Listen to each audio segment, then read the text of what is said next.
This voiceover artist is using a Warm Audio WA14, and he's going into Universal Audio Apollo Twin X audio interface, and he's using Logic Pro. I think one of the major considerations when listening to the raw and the processed audio on this particular submission is the room, because I think that's probably the biggest challenge that this person is having.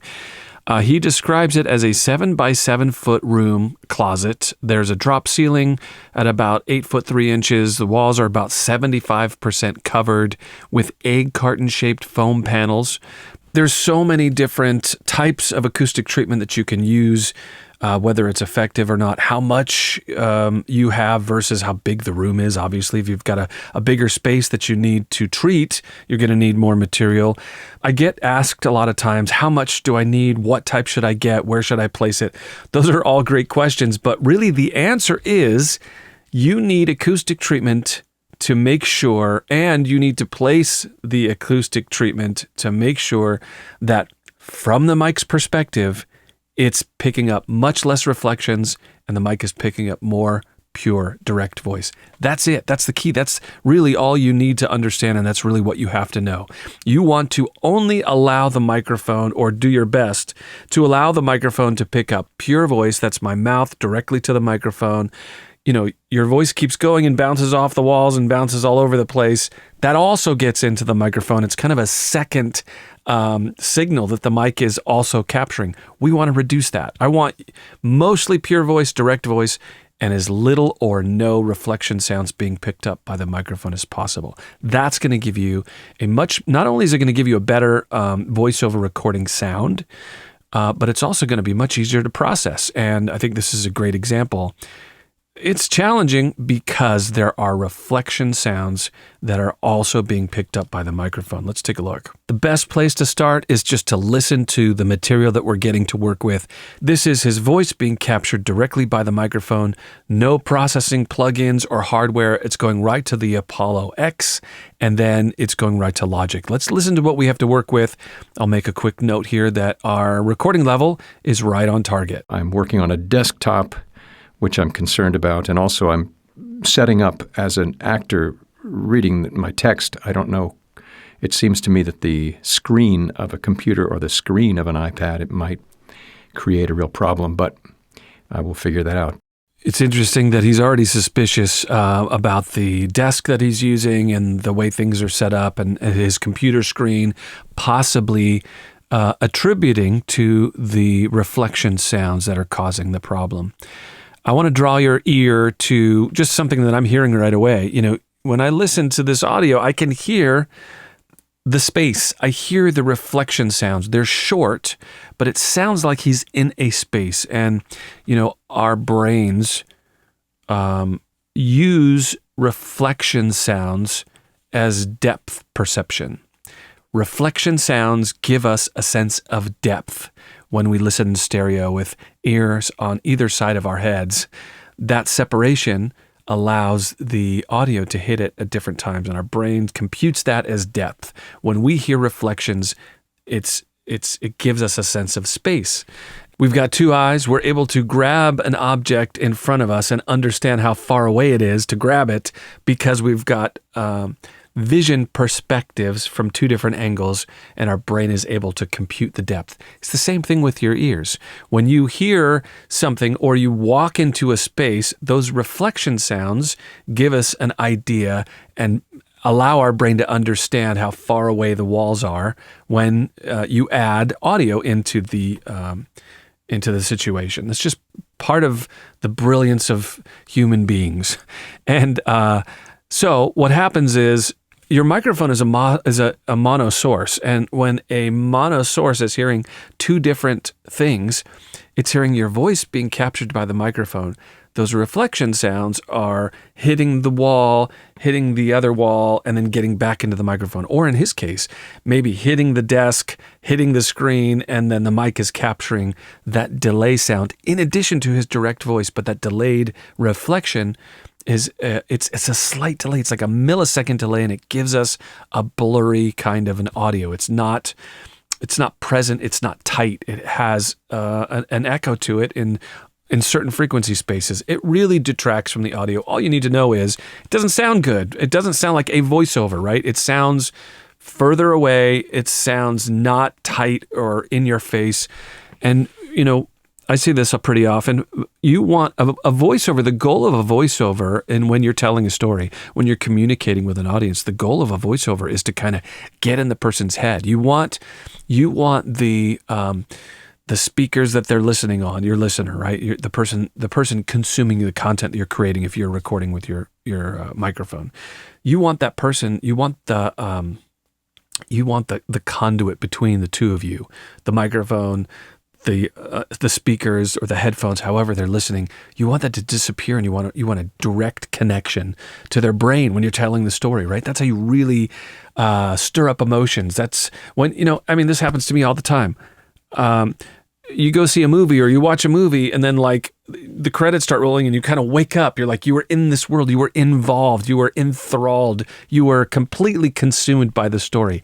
That's what we want when we're doing a voiceover. But that could be an audiobook, that could be a training video, that could be a pizza commercial. It could be anything. You want to make the strongest connection possible. And I know I'm kind of going a little deep here and going into the weeds, but really that's what it all boils down to. That's the reason why when I look at a particular piece of audio and I try to figure out, okay, what do I need to do to modify this?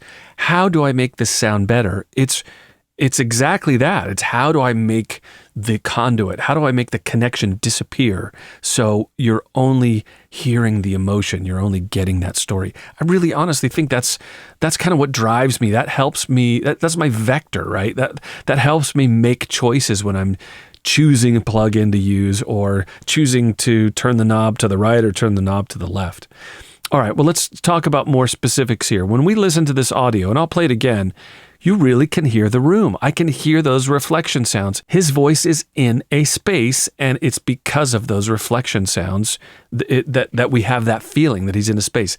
Let me play it for you again. I'll just play a few phrases here, but listen to the reflections. See if you can direct your ear to hear the space, to hear the reflection bouncing off of the desk or bouncing off of his computer screen or the walls in his recording space.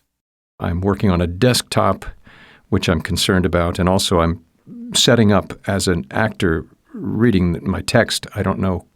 It seems to me that the screen of a computer or the screen of an iPad, it might. I hear it as sometimes a little bit of a ringing, like it's a particular frequency space that keeps ringing and reverberating.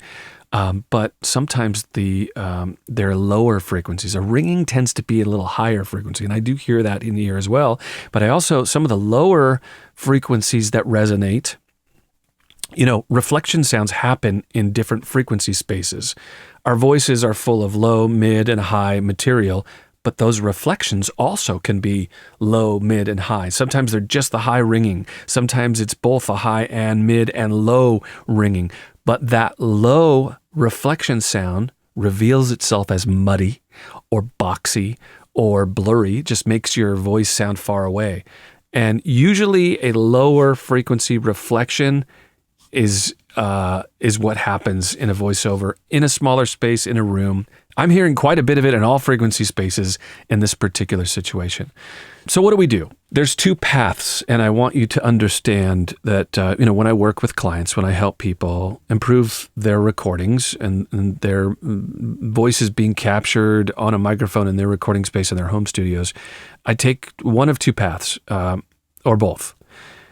We can either fix the problem in the room, which is always the best move, or we can use the processing to patch the problem and make it sound as good as possible, and maybe later fix the room down the road when we've got a budget to improve the acoustic treatment or whatever it's necessary to fix the room. So nothing is going to sound better. No plugins are going to sound better. No patching, no fixing or de-reverb or restoration or de-noise plugins is going to make that audio sound better than if we were to remove the reflection sounds to start with. That's the best move. It's like a foundation. You want a good solid foundation, a good raw audio capture with no reflection sounds. then you don't have to process as hard. You don't have to use the processing as much, and it's going to sound better. But not everybody's in that situation. Some people are like, I don't want to deal with acoustic treatment. I can't put acoustic treatment here. I'm in a temporary space. I don't have the money. I don't have the time. I just want to make it sound as good as possible so I can move forward and focus on what I'm doing. That's totally cool too. There are a couple different paths and different ways you can do this. So I think that's also happening here. I would say that yes, if you want it to sound the best, we need to remove those reflection sounds. However, if you want, we could put a nice big Band-Aid on here and make it sound as good as possible. But what I want you to understand is, when I make these videos and I illustrate, here's raw, here's processed, I'm making it sound as good as I possibly can. But I'm definitely not saying it's perfect, because it could be better. If we were to fix the raw audio capture, if we were to remove those reflection sounds to begin with, the processing can sound better. And that's exactly what's going to be happening here in this particular example. I'm going to show you what I can do, the best I possibly can do with this raw audio capture. I'm going to show you the best I can do in this situation. But it could sound better if we were to go back and work on his room, remove those reflection sounds. And that doesn't have to mean improved or expensive acoustic treatment. It could be just mic placement. It could be rearranging the room. It could be making sure his screen is pointing a little bit to one side and not the other side. And there could be a resonating thing happening with his configuration that if we upset those reflections, they may not be picked up as much. They may not be detected by the microphone as much, and that could improve the ratio enough to where it helps the raw audio capture, which is going to make the processing sound better. So with that said, I'm going to show you the best that I can do with the processing to optimize this audio. Is it perfect? No. Can it be better? Absolutely. If we can reduce the amount of reflections being captured by the microphone, that is definitely going to help the processing sound better. We won't have to use it as hard, but let's see what we can do. And in a lot of situations, you could make it sound pretty good by patching it up with de-reverb and de-noise. Having the right recording level helps. Having a good equipment also helps. There's a bunch of different things you can do to optimize the audio. But I just want to make sure that it's clear that you understand how I work with you. If you are interested in having me help you, there's a couple different things. Nothing is going to sound better than if we get that raw audio capture, that foundation solid, strong, and stable, then everything else is easier. But I understand that we're not always in a situation where we can do that. I'm going to play for you the raw audio again, and then I'm going to engage the 3 plugins that I've used. Clarity VX Pro. I've used the Pro version of de-reverb because there's some serious reflection sounds happening. I can do a pretty good job of cleaning it up with this Clarity Pro. I'm using an EQ and a Sheps Omnichannel multi-processing effect plugin. We'll start with the raw and then engage the full process sound so you can hear the difference. I'm working on a desktop, which I'm concerned about, and also I'm setting up as an actor reading my text. I don't know. It seems to me that the screen of a computer or the screen of an iPad, it might create a real problem. But I'm working on a desktop, which I'm concerned about, and also I'm setting up as an actor reading my text. I don't know. It seems to me that the screen of a computer or the screen of an iPad, it might create a real problem. But the reflection sounds have been minimized. With those sounds removed, it sounds closer, it sounds tighter, it sounds like it's not as much in a space. He sounds like he's kind of in your head almost. Is it an optimization? I think so. Is it perfect? No. It could absolutely be better if we were to make some changes in the raw audio capture, removing those reflection sounds first before he records, to make it to where the microphone is only picking up that pure direct voice, and those reflection sounds off the screen, the desk, or whatever are not being also picked up by the microphone. That's probably the biggest challenge. That's the biggest limiting factor. Let me show you what else I'm doing here under the hood. Clarity de-reverb is a great de-reverb plugin. It's by Waves. The Pro version allows you to increase the strength of the de-reverb algorithm. It's an AI-controlled plugin, but you can increase how much of the de-reverb is happening in particular frequency spaces. And I know that the low and low mid ringing is most prevalent. So I've turned up the de-reverb effect in those spaces, which allows me to get an even tighter sound. The Clarity de-reverb, the regular version, does a fantastic job. This Pro version allows me to focus more specifically on the frequency spaces that I'm detecting those ringing sounds and where those reflections, those delayed reflection sounds are coming from. But again, it's so much better to go back to the original file and remove those reflection sounds to begin with. Then it's going to sound better. This is a super Band-Aid, is really what we're doing with the Clarity VX de-reverb Pro. I like to have it in my toolbox because there are some situations where people just can't go back and they're not able to fix the raw audio capture. They're kind of locked in a certain situation, and we've got these super Band-Aids available if we need them. Not my first choice. I'm using a parametric EQ. This is the F6 by Waves. It's a parametric plugin, and you can see I'm doing some scooping of the low-mid frequencies, and around 580 in the mid frequency, I'm doing some balancing with the frequencies there and taking a little bit of harshness off the top. And then the Schoeps Omni-Channel is the third one, and I'm using an expander gate, some saturation. I'm using a soft knee compressor. I'm using a very small ratio, just 2-to-1 ratio, wide open attack, a slower release. This compressor is really working in a very liquid kind of way. When he talks, when he gets louder, it pulls back the audio, the volume, the loudness, and then when he gets quiet, it kind of brings it back up again. It's working in a very natural, liquid type of way. It's not aggressively compressing his audio. It's just kind of really slowly, naturally balancing the dynamics. I'm using another EQ, increasing the high frequencies, the upper frequencies just a touch, and further scooping out the lower or mid frequencies about 360. And I'm using a de-esser. It's working, not too hard, but it's definitely doing the job there because we've got some sibilance. One of the things that I find is when you do have short reflections and your frequencies are quite imbalanced, that's usually when you'll find you get more sibilance in a particular recording because the frequencies aren't being represented naturally or faithfully. And when they're off, sometimes those higher frequencies poke through on those S sounds. So in this situation, I'm taking advantage of the de-esser, not using it too much, but definitely taking advantage of it. If you feel like you are up against some reflection sounds or maybe other problems, you can't quite figure out what it is in your voiceover recording, that is exactly what I do. I am a specialist when it comes to voice recording. I'm an audio engineer, and if you are creating content or competing as a voiceover artist, I can really help you make that stronger connection with your audience. If you send me some audio, I will, for absolutely free, I will send you an example of what my custom processing sounds like on your voice, just like I did here.